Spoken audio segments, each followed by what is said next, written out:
everyone, welcome to Watchmaker, Dr. Po Raval. Today we're going to be talking about bunions. Do bunions have to be surgically corrected? So let's talk about bunions. What is one?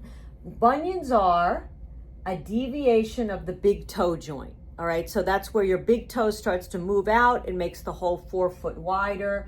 This is your toe. It is the joint right behind the toe.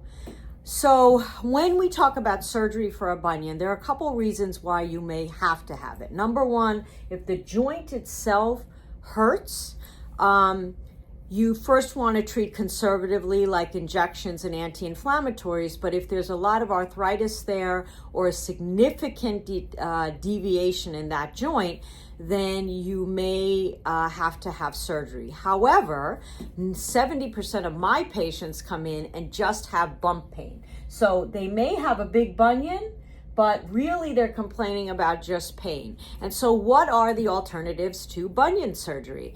Number one, I always recommend looking at the shoe first. So when we look at a shoe, the height of the toe box and the width of the shoe should be wider than your bunion, and the top of the shoe should not be touching your bunion. So it's easier if you first try different shoes which are wider, high toe box, so that nothing touches the joint.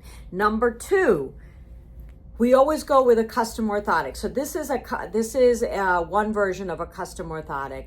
And what we put in, if everyone can see, is this depression. So the depression allows us to get this bunion to start sitting straight. So as you use a device like this, your bunion joint actually falls into this pocket and it starts training it to start staying straighter.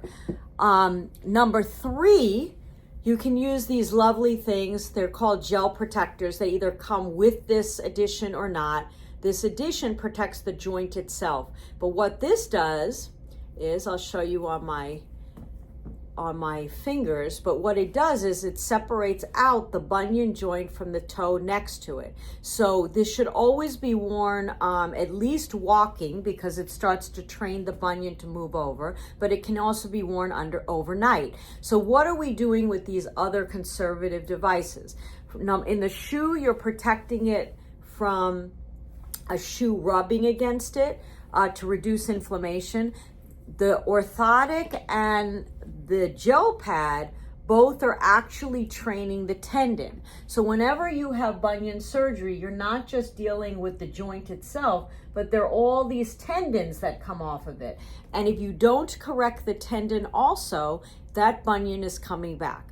So it is much easier to go the conservative route, try to train the tendon first.